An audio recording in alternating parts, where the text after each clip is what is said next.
KBR Inspiratif, terpercaya.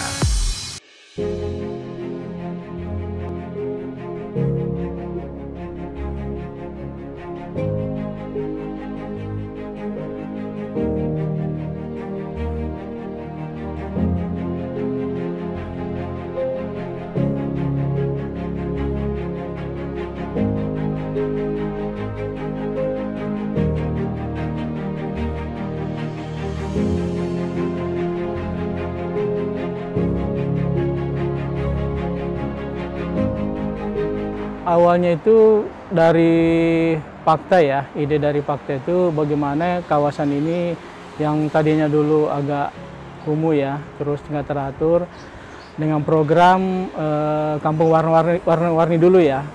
Nah setelah dari kampung warna itu warna-warni melanjut ke kami disodorkan bagaimana kalau kampung ini bisa jadikan kawasan bebas asap rokok, dan kami selaku RT ya merespon bagus ya program tersebut. Karena kenapa? Saya selaku ketua RT-nya sendiri juga emang tidak merokok ya, dan itu udah saya tekankan sama anak-anak saya dan keluarga saya. Kami sebagai pengurus RT langsung merespon dengan mensosialisasikan ke warga ya. Kami langsung arahkan untuk sosialisasi ke warga dengan mengadakan survei ke warga bagaimana kalau kawasan ini dan di rumahnya itu bebas dari asap rokok. Dan alhamdulillah dari respon itu sekitar 90% ya, rata-rata ibu-ibu dan sebagian bapak-bapak itu anak-anak menyetujui bahwa kawasan ini bisa dijadikan kawasan bebas asap rokok.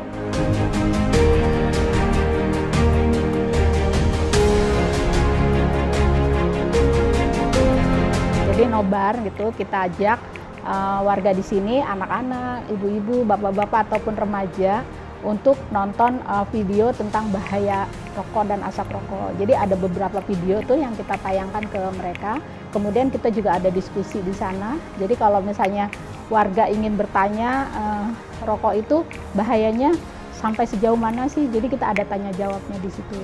Kemudian kita juga mengundang waktu itu dari Dinas Kesehatan ataupun dari puskes tempat, ada pertemuan di sini, nobar gitu, nonton bareng, sosialisasi tentang bahaya rokok. Jadi kita libatkan juga nih Pemda setempat yang ada di sini.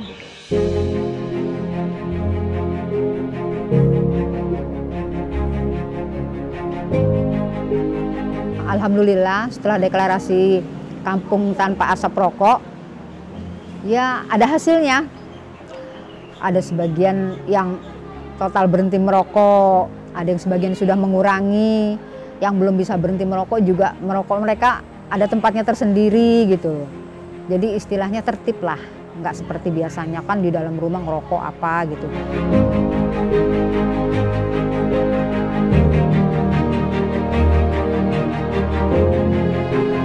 Ya kalau untuk keadaan sekarang kayak gini menurutnya ya kita saling sadar sendiri, jadinya kita perokok. Saya sendiri perokok, seandainya kalau mau merokok ya menghindarlah dari banyak orang kawasan gitu. Kecuali di suatu tempat itu banyak perokoknya lah, kita boleh lah. Tapi kalau jadi ada anak-anak kecil, kalau bisa kita menghindar. Jadi ya ibaratnya, kalau banyak tamu kayak gini kita mau merokok nggak enak kan otomatis udah berkurang. Biasanya tiap 5 menit habis ngerokok buang, rokok lagi, ngerokok lagi. Berhubung ada yang gini kan, ini udah berapa jam nggak ngerokok kan gitu.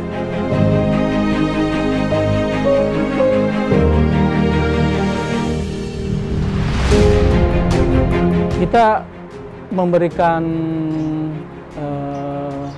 himbauan begitu dengan mencarikan solusi juga ya pastinya ya, yaitu dengan memberikan tempat-tempat yang kira-kira misalnya ada di pinggir kali itu dekat pos RT, ada di pinggir kali ya, kita kasih tempat duduk, terus sampingnya jadi mereka situ bisa bebas. Terus di sini ambulan, ada juga ruang ambulan itu ya, kita itu kan jauh dari masyarakat ya. Kalau pengawasan sih dari pengurus RT ya, terus dari simpul dan kader-kader kita juga sering ya. Selama COVID ini kan kita kader itu 3 kali seminggu ya, dari mulai Selasa, Jumat, Minggu kita muter ya untuk mensosialisasikan 3M memakai masker, terus cuci tangan dan jaga jarak, kita selipkan dengan hindari merokok istilahnya kan untuk menjaga kesehatan ya.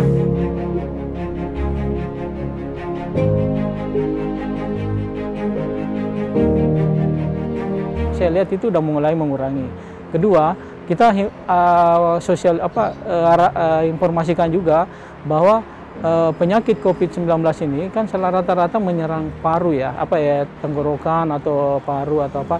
Nah itu penyebab utamanya itu biasanya dari asap rokok, dari konsumsi rokok ya. Mungkin dari kesadaran itu mereka udah mulai sadar bahwa oh ternyata kalau merokok ini mempercepat lah kalau virus ini masuk dengan dibandingkan orang yang istilahnya yang dalam hal ini kesehatan paru, tenggorokan atau apanya itu masih bagus ya. Nah dari situ mereka punya kesadaran oh hanya karena memang udah kayak kecanduan ya mungkin ya. Jadi minimal dia paling mengurangi aja dari konsumsi merokok. Ya jadi itu di samping juga masalah ekonomi mungkin ya itu.